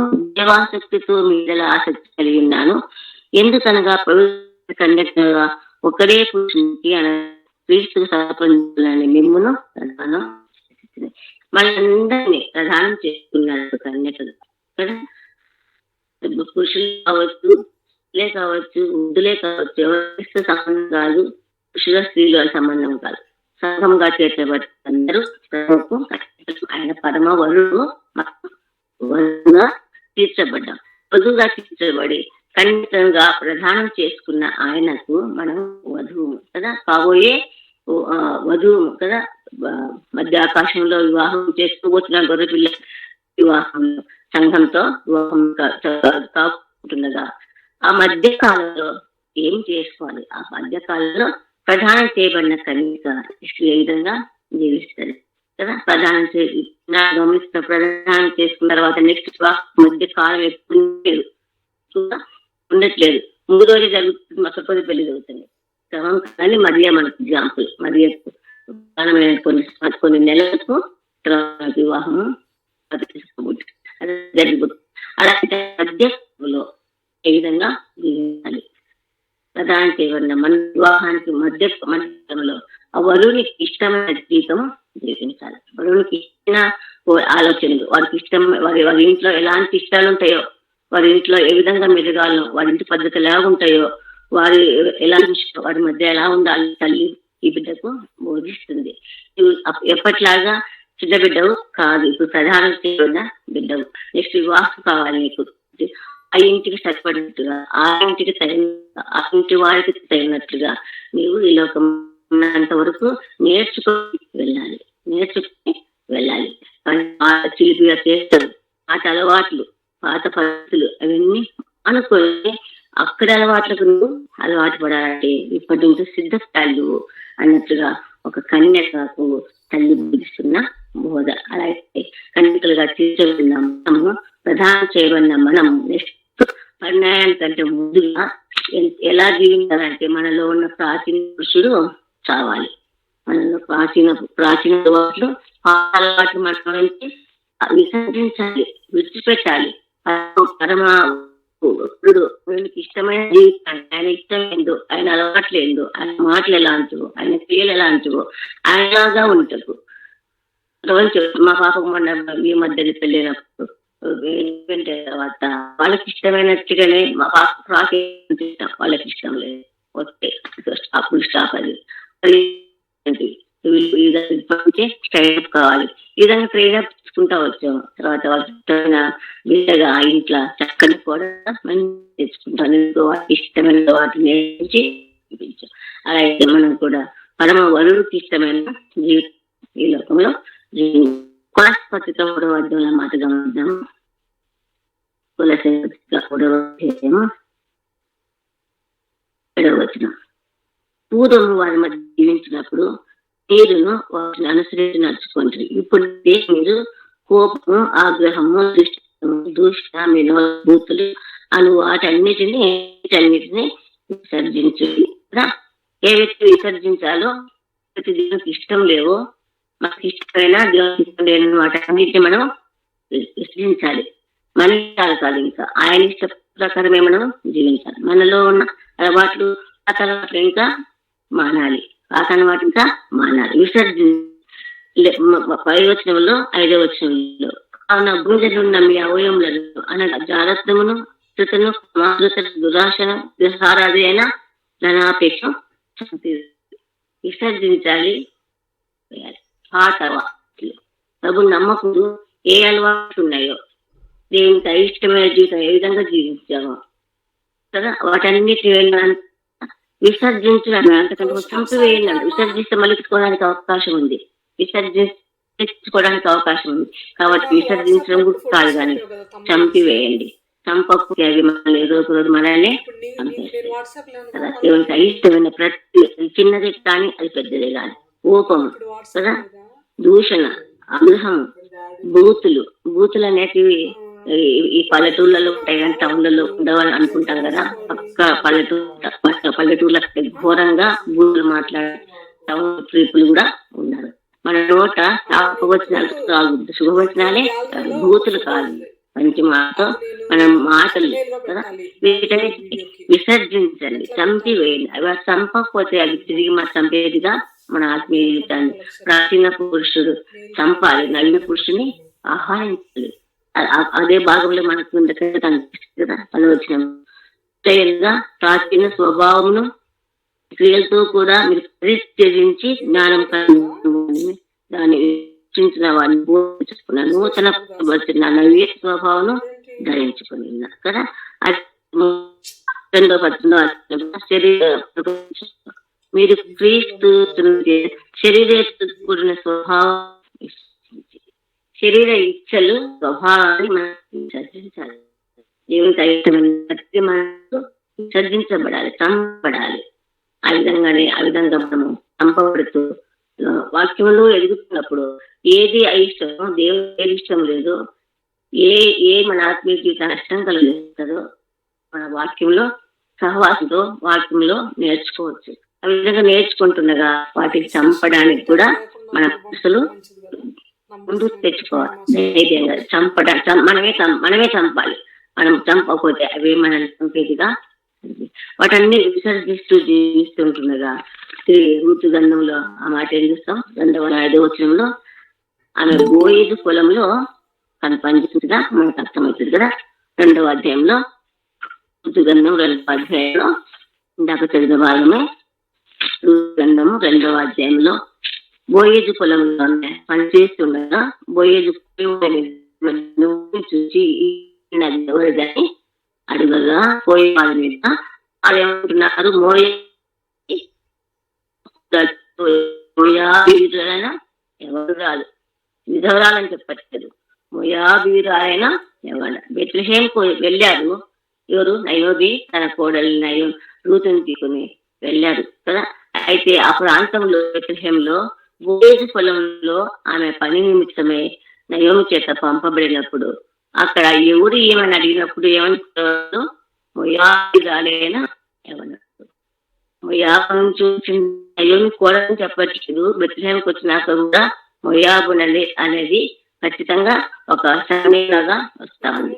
మొయాబీరాలైన యవనరాలు పొలంలో చేసుకుంటారు. ఆ మొయాబీరాలు శాశ్వతమైన పట్టణానికి చెందిన ఆమె. మొయాబీలు ఎలాంటి వారని 16వ అధ్యాయంలో కూడా మాట. మొయాబీలు బహు గర్వాంధులు, అహంకారం గలవారు అని యెషయా-గ్రంథం 16వ అధ్యాయంలో రాయబడి మళ్ళీ చెప్తాం. అలాంటి పరిస్థితిని అంతటిలో విడిచి వచ్చింది కదా. మొయాబు దేశాన్ని, మొయాబు జనాన్ని, మొయాబు వారి తల్లిదండ్రులను సమస్తాన్ని విడిచి ఎక్కడికి వచ్చింది? బెత్లెహేముకి వచ్చింది. బెత్లెహేము బోయేజు పొలంలో పనిచేస్తా ఉంది. మొయాబు విడిచి వచ్చి వారు ఎక్కడ రావాలి? ఇంకా బోయేజు పొలంలోకి రావాలి. అనగా మనం ఇందాక తీసుకుని ప్రాచీన పురుషులు, ప్రాచీన స్వభావాన్ని విసర్జించిన మనం నెక్స్ట్ బోయేజు పొలంలోకి అంటారు. బోయేజు పొలం అనగా సంఘం. సంఘంలోకి దేవుని పిల్లల సమూహమే సంఘం. కట్టడ 4 గోడలు అంటే చర్చని కాదు, కానీ దేవుని పిల్లల సమూహమే సంఘం. సమూహంలోకి, దేవుని పిల్లల సమూహంలోకి రావాలి. తిరిగి మొయాబు యొక్క అలవాట్లకి ఎప్పుడు రాలేదు, ఎప్పటికీ రాలేదు. ఒకప్పుడు గర్విష్ఠురాలు కావచ్చు, అక్కడ వాళ్ళంతా ఉన్నవాళ్ళు కావచ్చు. అందుకే నయోమి కరువు వస్తేనే మొయాబుకు పరువు తీసింది. ఎక్కడ అసలు బాగా బతుకోవచ్చు, జలసుకోవచ్చు. కరువుతో అనుమతించే బదులు మొయాబు జలసా బతుకోవచ్చు. ఆహారానికి, తిండికి, దేని కొరత లేకుండా కూర్చొని కుటుంబంతో వెళ్ళి ఎంత నష్టపోయిందో మనం ఎరుగుతుంటారు. నష్టపోయింది. బెత్లెహేము విడిచి మొయాబు వెళ్ళగా నష్టపోయింది. కానీ మొయాబు విడిచి బెత్లెహేముకు వస్తున్న ఈ రోజు నాకెంతో మాదిరిగా కనిపిస్తుంది. అక్కడ వారంతా బహు గర్విష్ఠులు. అంత మాత్రమే కాదు, షావుకారులు కూడా ఉంటారు, బాగా ఉన్నత స్థితిలో ఉన్నవారు. అందుకే అక్కడ ఏం చేసుకుంది, మొయాబు యొక్క దేవతా గుళ్ళలో వీరు మహలోను, కిలియోను పనిచేసేవారంట. ముగ్గురు పనిచేసేవారంట వాళ్ళ దేవాలయాల్లో. వాళ్ళ విగ్రహాలకు వస్తువులను తయారు చేసేవారంట. వస్తువులను తయారు చేసి అమ్మేవారు. అలాంటి బిజినెస్ లో వీళ్ళు ఉంటున్నారు. ఎంతో లాభార్జనతో కూడిన పని అది. అక్కడ పని చేస్తూ దేవుని స్వరాన్ని మర్చిపోయారు, దేవుని మాటలు మర్చిపోయారు. అందులో నిమగ్నం, అందులో జలస చేస్తున్నగా దేవుడు మహలోను, మహలోను ముగ్గురిని ఏ కొరత లేకుండా జీవిస్తున్న రూతు. మొయాబు ఆర్థికంగా ఏ కొరత లేదు, మాకు ఉంది దాని గర్వం, వాళ్ళకు షాకారులం కదా అనే గర్వం. అహంతో జీవిస్తున్న మొయాబీల మధ్య ఒక కాలం ఉండింది. ఎప్పుడైతే దేవుని వాయిస్ వినిందో, దేవుని స్వరాన్ని వినిందో, బలహీనరాలైన నయోమి కొంత అవిశ్వాసం కనిపిస్తున్న కొన్ని ఆత్మీయమైన బలహీనతలు కనిపిస్తున్న ఆమెలో ఉన్న నిజ దేవుని ఎరిగి ఈ యొక్క రూతు కదా, రూతు ఇంకా ఉండలేకపోయింది ఆ భయాలో. ఇదంతా వ్యర్థమని గ్రహించి నాకే కాదు, నీ జనమే కావాలి, నీ దేశమే కావాలి, నీ ప్రాంతమే కావాలి, నేను అక్కడ నీతోనే వస్తానని అన్ని విడిచిన మొయాబీరాలైన రూతు, అన్ని విడిచిన మొయాబీరాల రూతు ఖచ్చితంగా మాట చదవచ్చు. మొయాబీరాల ఉంది, కానీ మొయాబు అలవాట్లలో లేవు, మొయాబు పద్ధతులలో లేవు, మొయాబు క్రియలలో లేవు. మొయాబీలు ఎవరు? రూతు యొక్క అక్రమ కుమార్తెల యొక్క అక్రమ సంతానం అనగా ద్వారా పుట్టిన సంతానం. అయితే అలాంటి చిన్న ఆశీస్ కూడా బిడ్డల తప్పించట్లేదు. విడిచి వచ్చిన తర్వాత నెక్స్ట్ దేవుని సంఘంలోనే ఏ విధంగా ఉంది అనే ఒక పవిత్రాలుగా కనిపిస్తుంది కూడా కదా. ఏ పురుషుడు ఆమె ముట్టకుండా ఆజ్ఞాపిస్తున్నాడు అని వారికి యవనస్తులకు ఆమెలో ఉన్న ఒక ప్రత్యేకత బోయేజు వారి మధ్య ఆమె కనిపిస్తారు. ప్రత్యేకమైన స్త్రీగా బోయేజు పొలంలో పనికత్తెగా ఉంది. ఎలా చేస్తుంది పని? ఆమె ఉదయం మొదలు అస్తమయం వరకు ఆ యవన వయసులో బోయేజు పొలంలో శ్రద్ధ పనిచేస్తుంది. నేను ఒకప్పుడు ఉన్నదాన్ని కదా, ఇప్పుడు లేని ఆమెలో నిరాశ నిస్పృహలు ఏం లేదు, మాటది కూడా అనడం లేదు. అక్కడ కూడా లేదు. నేను నీతో పాటు ఊరికే వస్తారా, ఇప్పుడు ఇంత కష్టపడుతున్నా కదా, రాకపోయింది బాగుండు, వెనకంటే వేయట్లేదు, ఇంకా వెనక్కి ఒక్క మాట్లాడాలి అని. అక్కడ ఆమె శ్రద్ధతో పని చేస్తుంది, దేవుని పని చేస్తుంది. దేవుని పని నాకు దేవుడు ఒక కట్టం ఇచ్చారు. కానీ అందుకే యెహోవా రెక్కల కిందకినే వచ్చాను. యెహోవా రెక్కల కింద మోయాబులో బానిస కబంధ హస్తాలు ఆయన ఉన్న నేను దాన్ని విడిచి యెహోవా రెక్కల కిందకి వచ్చాను. ఇక్కడ నిలిచి పని చేస్తాను, ఎక్కడగా పని చేస్తా. ఏ రోజు కూడా సంగలేదు, ఈ కష్టానికి ఏ రోజు కూడా ఆమె సంగలేదు. యవన వయసులో ఉంటుంది కానీ సనగని దానిలో లేదు. ఆమె ఎక్కడైనా బుద్ధి కనిపిస్తాను, ఆమె తీర్మానంలోనే నిలకడైన బుద్ధి అనిపిస్తుంది. అందుకే పోయేది అయ్యి దీన్ని విడిచి ఎక్కడికి ఇంకా వెళ్ళదు. ఈ పొలంలో సరైన పోషణ లేకపోవచ్చు, కొద్దిగా దొరుకుతున్నాయి ఎవరు నీకు పరిగే ఎరుకోవాల్సి వస్తుంది. సంపూర్ణంగా పనివంతరాలుగా లేవు, పరిగి మాత్రమే ఎరుకోవాల్సి వస్తుంది. అయినా కూడా వేరే పొలంలోకి పోవద్దంటే నువ్వు బయటోదయ్యా. ఈ పరిగెత్తుకుని ఎలా నేను నా పోషించాలి, పొలం పోయి చేసుకుంటా. ఆ పొలం పక్క పొలం చాలా పనులు అవి చేసి సంపాదిస్తున్నాం. ఒకప్పుడు చాలా ఉన్నదాన్ని, ఇప్పుడు ఇంత కష్టపడాలన్నా నీ పొలంలో నేను చేయను అనడం లేకనే మాటకు విధేయత చూపిస్తాను, నయోమి మాటకు విధేయత సూచిస్తాను. విడిచి వచ్చిన తర్వాత దేవుని మాటకు లోపడుతుంది. దేవుని పొలంలో పనిచేస్తుంది, పొలంలో పనిచేస్తుంది. సంఘంలో నిలకడైన బ్రతుకుతా ఉంది. వాక్యం ప్రార్థన నిలకడ లేకపోయినా, సరైన వాక్యం లేకపోయినా, లేకపోయినా, సరైన సమృద్ధి లేకపోయినా, దీన మనసుతో బలిష్టమైన చేతి కింద ఆయన చేతి కింద కష్టపడి పనిచేసే వనస్త్రాలుగా పనిచేస్తారు. ఆమె పని చిన్నది వయసుతో పని చేస్తుంది. వనస్త్రులుగా ఉన్న ఎంతో మంది ఇష్టపడరు, పని అంటే అస్సలు ఇష్టపడరు. దేవుని మధ్య పని చాపయ్యాలంటే నామోషి వంగి చాపయ్యాలంటే చాలా కష్టపడతారు. పెద్దవాళ్ళు చేస్తుంటే కూడా పిల్లలు పక్కకు వెళ్ళిపోతా ఉంటారు.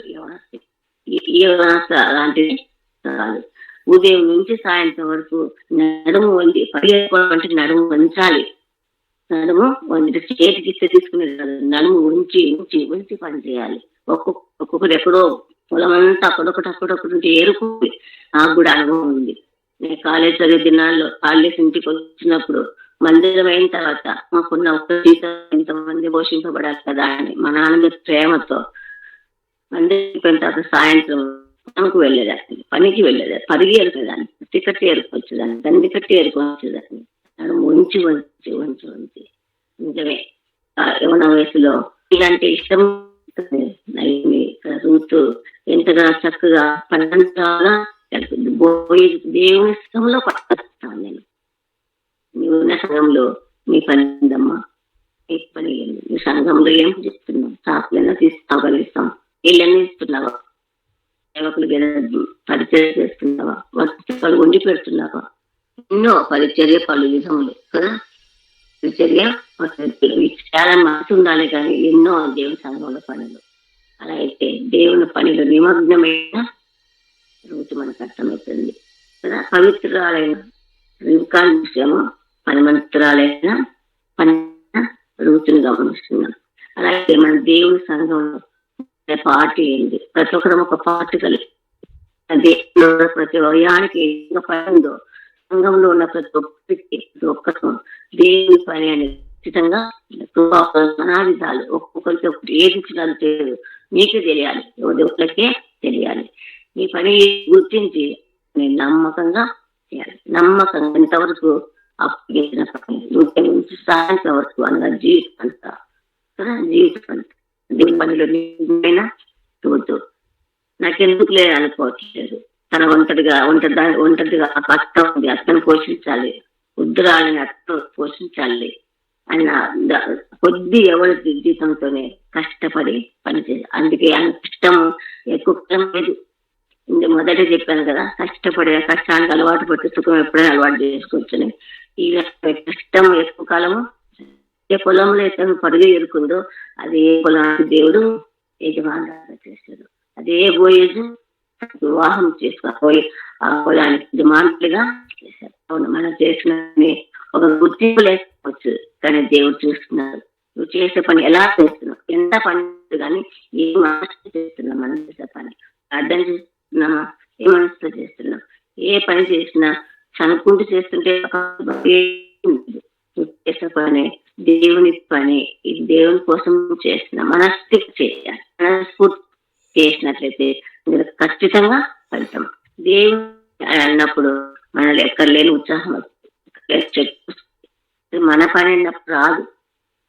నిజమే చెప్తా, నాకున్న రెస్ట్ చెప్తా. దేవుడు మందిరంలో ఒక చిన్న చాలా కంటే భయంకరంగా ఎంత యాక్టివ్గా చేస్తాను. ఆచరణ చేస్తే నీకు 4 కిడ్నీలు ఉన్నాయా వస్తే శక్తి దేవుని అనుకున్నప్పుడు దేవుడు మనకు శక్తిని ఇస్తాడు, మనస్సునిస్తాడు, యత్నిస్తాడు. అలాగా రూపి యొక్క మాదిరి మనం పాటిద్దాం. దేవుని పనిలో నిమగ్నమైన కొద్ది జీతమైన ఆ కొద్ది జీతానికి అందులోనే నిలిచింది, అందులోనే నిలిచింది. కానీ వాడికి ఆశించట్లేదు, వాడికి ఆశించట్లేదు. జంపు కావచ్చు తలలోనే నిలకడగా నువ్వు ఎక్కడ నిలుచుంటావో నీకు ఒక పెద్ద యజమానురాలను చేశారు దేవుడు. తర్వాత 3వదిగా మనం గమనించినప్పుడు రాజుల మొదటి గ్రంథంలో ఈ చిన్నదాన్ని ఈమెకు అభిషేకం, ఈ చిన్నది చేసే పని అంటే చిన్నది చేసే దావీదు యొక్క గృహంలో దావీదు ఉపచారం శూన్యం నుంచి తేబడింది కదా. దావీదుకు తగిన దావీదుకు ఉపచారం చిన్నది. ఒక గృహంలో అనగా ఇంటికి దావీదుకు ఒక భార్యగా భార్య తీయబడింది. కానీ ఒక వృద్ధుడైన దావీదు రాజైన మహారాజుని ఇచ్చింది. వృద్ధునికి కట్టినారని వృద్ధునికి బ్రతుకు పాడు చేసి జీవితం పాడు చేసి పెట్టినారని తల్లిదండ్రులు కూడా కనుక్కోరు. ఈ ఇంటికైతే తేబడిందో తగిన స్త్రీని ఎదుటి తీసుకొచ్చారో ఆ ఇంట్లో న్యాయం చేస్తా ఉంది, ఆ ఇంటికి న్యాయం చేస్తా ఉంది. రాజు వృద్ధుడైన దావీదుకు ఎంతో బలహీనంగా ఉన్నాడు, చలితో వణికిపోతున్నాడు. బలహీనంగా ఉన్న ఆయనకు గొప్ప ఉపచారం చేస్తా ఉంది, బలహీనకమైన ఉపచారం చేస్తా ఉంది. నువ్వు బలహీనమైన వాళ్ళని ఇంకా బలహీనపరచట్లేదు, ఇంకా బలహీనపరచట్లేదు. ఎట్లా కానీ ఈ బలహీనమైన ఈమెకు ఊతనివ్వాలని ఎంతో మంది ఉన్నారు. వీధుకు ఆయన కూడా ఒక్కరు కూడా అయినవారు కాదు. ఈమె తగును ఏమైతే అక్కడికి తీసుకొని తగ్గబడింది. ఈమైతేనే తగు. అంత చిన్న వయసునే వృద్ధుడైన అతని రాజుకు ఉపచారం చేయగలదు. ఆయన గతంలో తండ్రి ఇంత విధమైన అనుభవాలు అందింది. తన తండ్రి అర్థం అది తండ్రి తిరుగుబోతున్నట్టుగా తండ్రి తిరుగుబోతుగా ఉండి ఏమాత్రం బాధ్యతారహితంగా జీవిస్తున్న ఆయా తండ్రి గుడిలో ఉంటూ తన బాధ్యత వహించి చక్కగా పనిని నేర్చుకొని, చక్కగా పరిచయం నేర్చుకొని ఒక ఇంటికి తేవడింది. రాజు భార్యను కదా అని విరవిగలేదు. వృద్ధుడైన దావీదు మహారాజుని ఎంతో ప్రేమతో ఎంత చిన్న పిల్లవాడిని లాగా చూసుకుంటాంది. ఇంతమంది నీకు మిగతా భార్యల పిల్లలు వాళ్ళంతా చూసుకోలేదా అని ఏ మాట కూడా ఒక మాట కాదు. ఉపచారం చేస్తుంది. ఎట్లా చేస్తుంది? ప్రేమతో చేస్తుంది. ఉపచారం చేస్తుంది. ఒక తల్లిలాగా చేస్తాను, ఒక తల్లిలాగా ఉపచారం. అందుకే తల్లిలా అని పరిచర్య, తల్లి చేసే పరిచర్య ఎవరు చేయలేదు కదా. అలాంటి పరిచర్య చేస్తామని కావు. అందుకే దావీదు మహారాజు ఆయన కూడా ఏ కీడు జరగకుండా చూసుకుంటా ఉంది.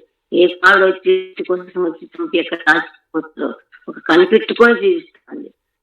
బలహీనలకు ఊతని ఇస్తుంది, శక్తిహీనులకు బలాభివృద్ధిని కలిగేసేవాడని ఆయనే అంటారు కదా. అలాంటి బలాభివృద్ధి బలం పొందిన ఈ బిడ్డ నేను హెల్ప్ చేయాలన్న మనసు ఏమాత్రం సనగట్లేదు. ముసలిళ్ళకు చేయాలంటే ఎంతో కోపిస్తారు, ఎంతో సహనం ఉండాలి. అసలు పడకలో ఉన్న వారికి చేయాలంటే ఇంకా సహనం ఉండాలి. వాళ్ళు ఏం తినాలన్నా ఏం చేయాలన్నా ఎంత విసిగిస్తారంటే అలా విసిగిస్తారు, చాలా విసిగి. ఆ విసుగును సహించేదిగా కనిపిస్తుంది, సహిస్తుంది, ప్రేమిస్తుంది, ఆదరిస్తుంది కదా. ఈమె ఒక ఆదరణకర్తగా దావీదు మహారాజు దగ్గరికి తేపడింది. చక్కగా పరిచయం చేశారు. శిష్యులకు బల బుద్ధి కలగజేవాడు అని అంటారు. కొన్ని పరిస్థితుల్లో సమస్తమైన ఆదరణకర్త, శ్రమలో వాడిని నిమిత్తం.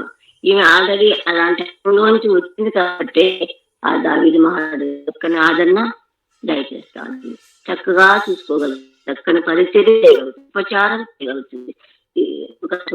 మధ్యంలో మనం ఉపచారం చేసిన స్త్రీలు కనిపిస్తారు కదా, మగ్దలేన మరియా, యోహన్నా, సుసన్న, వీళ్ళందరూ గురించి ఉపచారం చేస్తారు. ఈ మాటలు ఏమి ఇవ్వకపోయినా మనసు శుద్ధి చేస్తా ఉంది, శక్తిని ఇస్తా ఉంది. శక్తి అంతా ధారపోసి పనిచేస్తా ఉంది. కనిపెట్టుకొని చేస్తాను. ఉపచారం చేసిన ఉపచారం చేస్తూ ఎంతో ఆనందం ఉంది, ఎంతో ఆనందం ఉంది. తల్లి ఎవరు చేయలేరు కదా, అలాంటి తల్లి బాధ్యత తీసుకో, ఒక బాధ్యత తీసుకొని మిగతా కుమారుల వాళ్ళు ఎలాంటి కీడు కలగకుండా జాగ్రత్తగా గమనించుకుంటూ చేస్తాను. జాగ్రత్తగా అమ్మట కనిపిస్తుంది కదా, మొదటి అధ్యాయాన్ని 14-15 వచ్చినాడు. కాబట్టి బస్బా గదిలో ఉన్న రాజునందుకు వచ్చాను. రాజు బహు ఉదురైనందున సూర్యుని రాజైన అభిషేకు రాజును కనిపెట్టుచున్నారు. ఎవరు వచ్చి ఏం చేస్తారో, ఏ కుమారుడు వచ్చి ఏం చేస్తారో అని ఒక కనిపెట్టుకొని తీరుస్తా ఉంది. అనగా బాధ్యతతో అది చేస్తా ఉంది. గృహంలో పొలంలో చేస్తా ఉంది అభిషేకం. రాజు ఒక దైవజనుడు అని చేస్తా ఉంది. దైవజనుడు భార్యగా తేవడం కదా, ఎట్లా భర్తకు ఇంకా పాలేకుండా పాలలంగా ఏమన్నా వేసి చచ్చిపోతాను అని అలాంటి పిచ్చి పనులు చేయట్లేదు. అలాంటి పిచ్చి పనులు చేయలేదు. శ్రేష్టమైన పరిచర్య చేస్తా ఉంది, శ్రేష్టమైన పరిచర్య చేస్తా ఉంది. అందుకే ఆమెను కూడకుండా బహుగా గౌరవించినట్టుగా అర్థం. కన్యక ఆమె జీవితాంతగా కూడా చరిత్ర చెప్తాయి. అలాగే ఈ పవిత్రురాలైన కన్యకగా రిబ్కాను చూస్తున్నా, బోయజు పొలంలో చేసిన చిన్నదిగా రూపు చూస్తున్నా, చిన్నదిగా అభిషేకము చూస్తున్నా. అదే సమయంలో 2వ రాజుల గ్రంథం 5వ అధ్యాయంలో ఉన్న చిన్నది ఇశ్రాయేలు దేశపు నయమాను యొక్క భార్యకు పరిచయం చేయటకి ఇశ్రాయేలు దేశం నుంచి చేయబడింది, చేయబడింది. అయితే ఆ స్థలములో ఆమె కలిగి ఉండవలసిన గొప్ప బాధ్యతతో చిన్న వయసైనా కూడా పరిచర్య మన భార్యకు చేస్తాం. తన పరిచర్య వరకు మాత్రమే మిగిలించట్లేదు. ఆ యొక్క నయమాను రక్షించబడ్డానికి, నయమాను రక్షించబడ్డానికి గొప్ప సాధనంగా వాడబడతాను. కేవలం ఆమె చేసిన వ్యక్తిగత పరిచయం చేస్తాను. తనకున్న రోగం ఏదో గ్రహించి గమనించింది. ఎవరు గమనించండి, ఆమె గమనించింది. నీకు అన్నీ ఉన్నాయి, నువ్వు మంచి పరాక్రమం వంటివి, దేశాలు జయించుకుని వచ్చి తెరకు తెచ్చుకున్నావు. అయితే నువ్వు అన్నీ కూడా నీకు కుష్ఠరోగంతో అవన్నీ తేలిపోతాయి దాన్ని ఎదుగుతారు. కాబట్టి ఈ కుష్ఠరోగం వస్తే మా ప్రాంతానికి నువ్వు వెళ్ళాలి, మా ప్రాంతానికి ఆయనకు వెళ్ళాలి. ఇస్రాయేల్ అన్నప్పుడు ఎవరైనా మీ ప్రాంతం నుంచి వచ్చిన నీవు మళ్ళీ మీ ప్రాంతానికి మొదలుపోమంటావా? నీవేం పన్నాగా పంటున్నావు? నా యొక్క భార్య తీరో మాట కూడా అనేక. ఎందుకంటే ఆమె యొక్క వ్యక్తిగత జీవితంలో ఎంత నమ్మకం ఉందో, ఒక యజమానురాలు ఒక అనే మాట వింటున్నా అంటే ఎంత నమ్మకంగా ఉంటే వింటారు. ఆమె ఎంత నమ్మకంగా జీవిస్తే వింటారు. ఏ రోజు అబద్ధం ఆడిన మనిషి కాదు, ఏ రోజు పని చేసింది కాదు. చెప్పిన పని కంటే 4 పనులు ఎక్కువ చేసేదేమో, చెప్పిన పనిని ఏది పేరు పెట్టకుండా చేసేదేమో, జీవితంలో ఎక్కడ రిమార్క్ లేకుండా బతుకుతుందేమో. అందుకే మాటకు విలువ, ఆమె మాటకు విలువ ఇచ్చారు. ఆ కుష్ఠరోగం పోగొట్టుకోండి. ఆ నయమాని యొక్క పూను వెళ్ళి స్వస్థత పొందడానికి గొప్ప సాధనంగా ఈ దేశం వ్యక్తిగత చర్య చేస్తుంది. తన దేశం నుంచి వచ్చింది ఎప్పుడెప్పుడు తప్పించుకొని పారిపోవాలన్న ఆలోచన లేదు.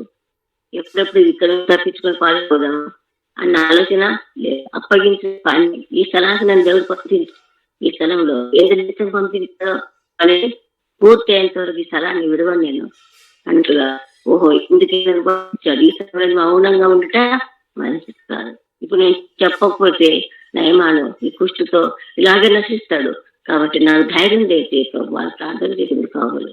అందుకే ప్రార్థనలో ఒక మాట అంటారు కదా, ఈ భయభక్తి గల వారికి బహు ధైర్యం పుట్టింది. బహు ఎలా వచ్చింది అనుకో, దేవుడు భయభక్తి కలది పన్యాలో ఉంటుంది కానీ భయభక్తితో జీవిస్తుంది. ఎంతో భయంతో ఎంతో భక్తితో ఆమెలో క్రీస్తు దేవుని చూసినప్పుడు ఆమెలో దేవుని చూసుకుంది కాబట్టి మాటకు ఇచ్చే వెంటనే మాటను అన్నారు.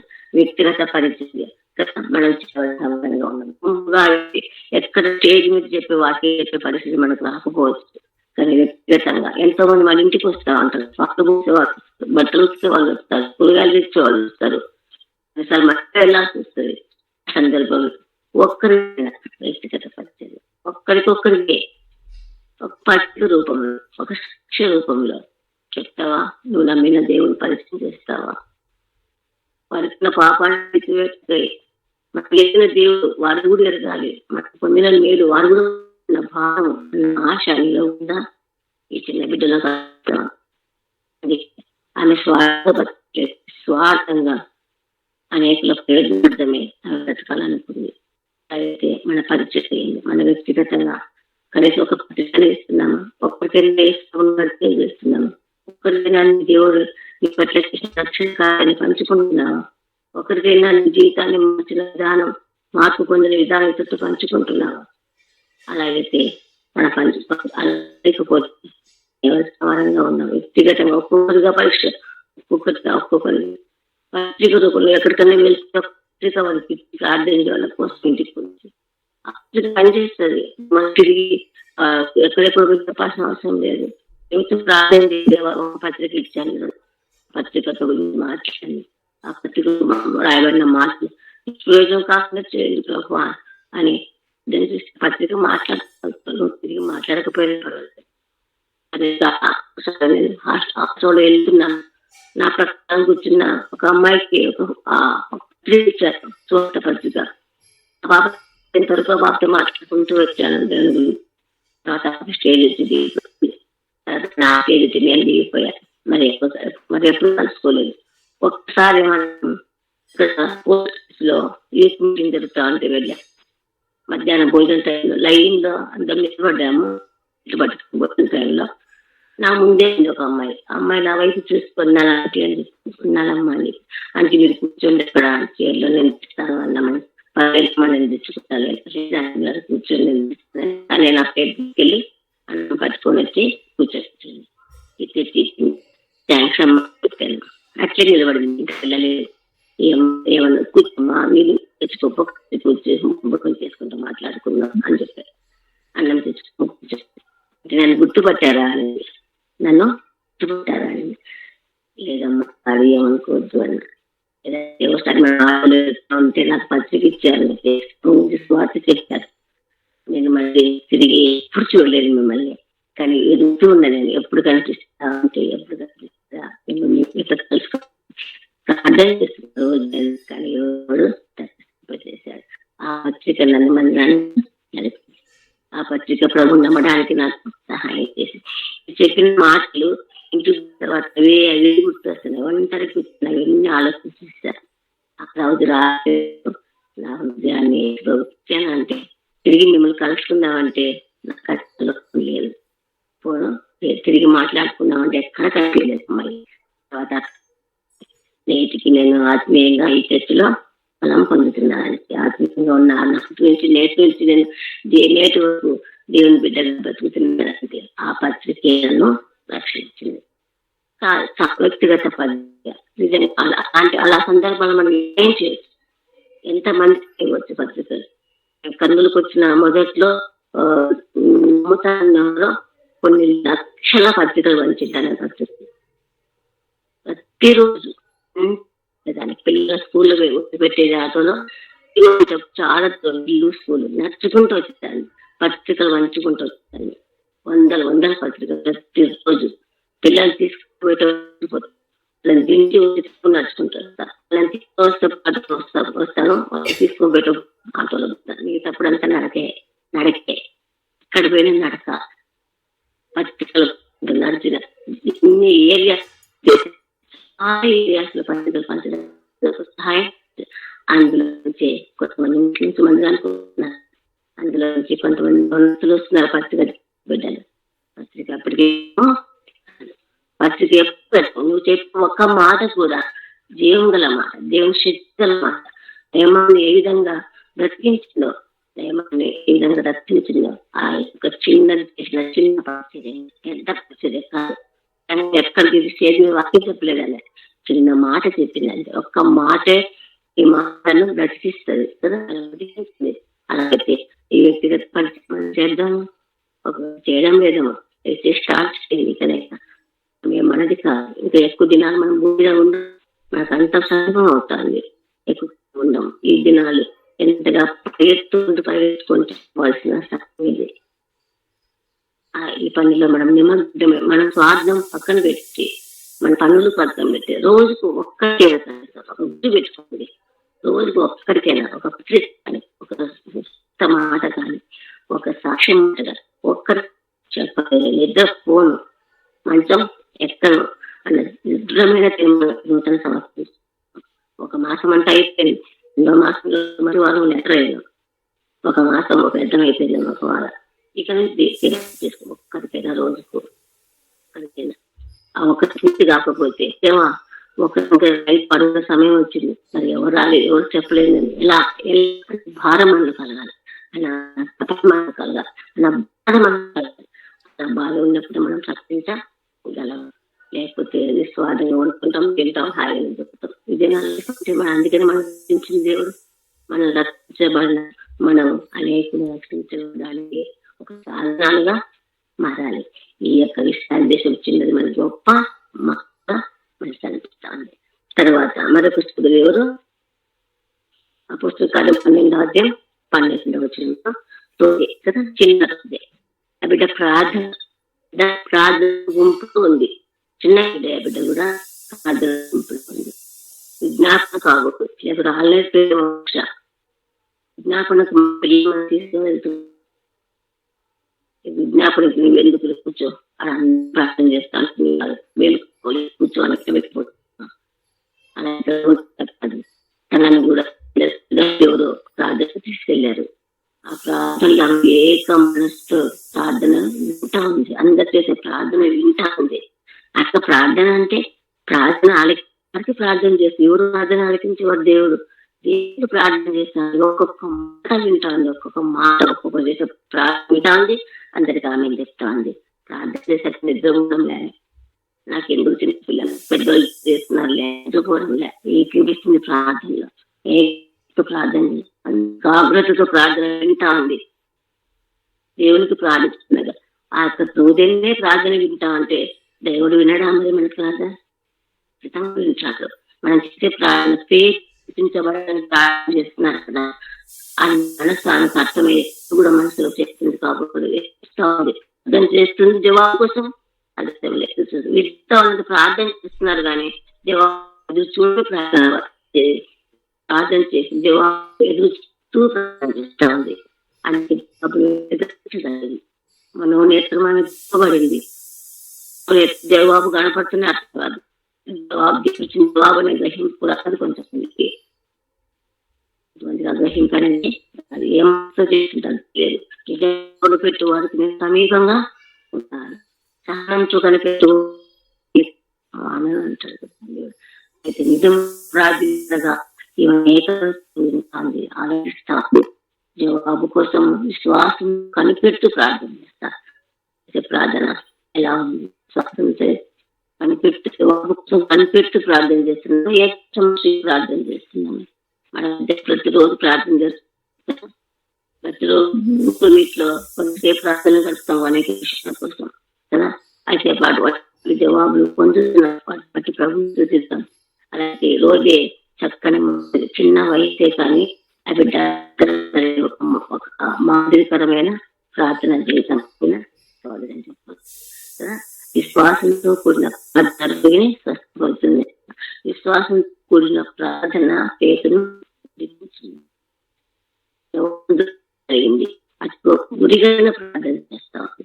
ప్రార్థన చేసి చిన్నదాన్ని జ్ఞాపకం చేసుకోవాలి. పవిత్రాలైన కన్యకలు దుఃఖాలు జ్ఞాపకం చేస్తున్నాం. పొలంలో పనిచేసిన దూతను జ్ఞాపకం చేస్తున్నాం. రాజుకు ఉపచారం చేసిన అభిషేకం, గృహంలో ప్రచారం చేసిన అభిషేకం చేస్తున్నాం. వ్యక్తిగత చేసిన చిన్నదాన్ని జ్ఞాపకం చేస్తున్నాం. అంటే మన ప్రార్థనలు ఏకీభవించిన చిన్నదాన్ని చూసాం. ఇవన్నీ చేస్తున్న మనము దేవుడుకు సిద్ధపడాలి. దేవుని రాకడకు సిద్ధపడాలి. అండ్ అక్కడ ఇంకా ఆలస్యం లేదు. వాకే ఉన్నాడు. అక్కడ అంచుల్లో ఉన్నాం మనం. ఇంకా ఎక్కువ అదే మన సిద్ధపాటు అలా ఉంది. మన పవిత్ర మనం కాపాడుకుంటున్నాం. ఎవరు అప్పగించిన ప్రయాణం చేస్తున్నాం, నమ్మకంతో చేస్తున్నామా, ఓపిక చేస్తున్నామా, ప్రేమతో ఉపచారం చేస్తున్నామా, చదువుకుంటూ చేస్తున్నామా, మనం లేదు. అలాగైతే దేవుడు ఆయుషుడు అది పిలిచేంత వరకు వెయిట్ చేసింది. పిలిచేంత వరకు చూసేలో కదా అలంకరించుకున్నాడు. ఎదురు చూస్తాను తన పిలుపు కోసం. అంతవరకు సిద్ధపరుచుకుంటాను. చాలా సిద్ధపరుచుకుంటాను. సుగంధ ద్రవ్యాలతో సిద్ధపరుచుకుంటాను. వేస్తే ఒక్కసారి సిద్ధపరుచుకుంటాను. సుగంధ ద్రవ్యాలతో సిద్ధపరుచుకుంటాను. ఆయన ఎప్పుడు పిలుస్తాడో ఆయన పిలుపుని అనుకొని వెళ్ళడానికి ఆయన వస్తాము. మన పిలుపు కాకముందే మన సిద్ధపాటు ఏంది కలుగుతున్నామా? ఒక ప్రశ్నతో సుగంధ ద్రవ్యాలు అలంకరించుకుంటున్నామా? అమ్మగారితో అలంకరించుకుంటున్నాం. సుగంధ ద్రవ్యాలు సుగంధ ద్రవ్యాలు సువాసన భయ సువాసన ఇస్తానండి. ఎవరెంత భయంతో నాకు సువాసన ప్రీతి సువాసనకి సాక్షి జీవితాలు కాపాడుకుంటూ యెరూషలేములోను యూదయలోను సమరయలోను సాక్షిగా యెరూషలేము స్థానిక సంఘం సొంత గృహం పోలు సాక్ష్యము కాపాడుకున్నాం. యూదయ సమరయాలు సాక్షి జీవితం విస్తరించాలి. అలాగే చూసినప్పుడలేని సాక్ష్యాన్ని విస్తరించి తన ఇంట్లో అభిషేక సాక్ష్యం ఎంత ఘనంగా ఉంది. తన బోయిద పొలంలో రూపక సాక్ష్యం ఘనంగా ఉంది. యొక్క పవిత్రమైన జీవితం పవిత్రాలైన కాయక బోయిద పొలంలో పనివంతురాలైన ఋతు రాజుకు వృద్ధులైన ఉపచారం చేసిన అభిషేకం నియమాన్ని రక్షించిన వ్యక్తిగత పరిచర్య చేసిన ఇశ్రాయేలు దేశము చిన్నది. ప్రార్థనలో ఏకీభవించి విశ్వాసంతో కూడిన ప్రార్థన జవాబుతో కూడిన ప్రార్థన చేస్తాం. మహేశ్వరరావు యొక్క రాజు యొక్క పిలుపునందుకు చేస్తారు. దాదాపు 5-6 మంది సోదరులు మనము ప్రయాణికులు తీసుకున్నాం. అలాగైతే ప్రధాన దేవుని కన్య ఈ సిద్ధపాటుని ఈ రకాలమైన జీవితాలు అనుసరిస్తూ ప్రభు పిలుపుడు ఆయన వస్తాడో లేదా మనకి ముందు మనము వెళ్తాము. లేదు ఏదో ఒకటి జరగాల్సింది. ఆయన రావడము మనం ఏదో ఒకటి జరిగేంత వరకు మనము ఈ రొటీన్ లైఫ్ ఇస్తూనే ఉండాలి. దేవుడి మాటలు దీవించగా అవకాశం ఇచ్చిన పెద్దలకు మరొకసారి వందనాలు. చాలా చాలా వందనాలమ్మా. దేవుడు ఇంకా మీకు నిండు ఆయుష్ కాలాన్ని ప్రసాదించి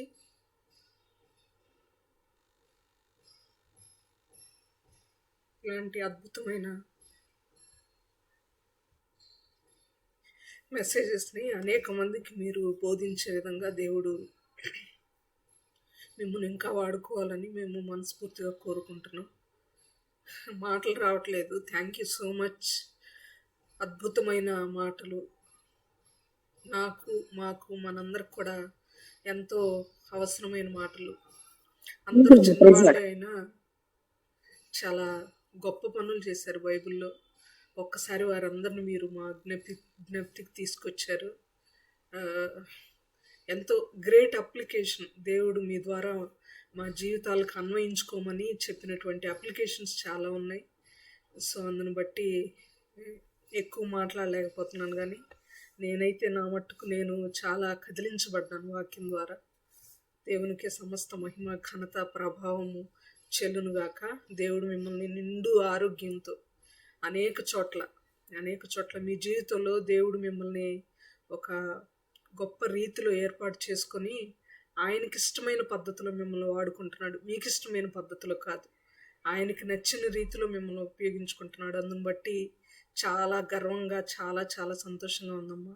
దేవుడు ఇంకా అనేకమైన చోట్ల మిమ్మల్ని వాడుకోవాలని, అనేక మందికి మాదిరిగా ఉంచాలని నేను మనసారా ప్రార్థిస్తూ కోరుకుంటున్నాను.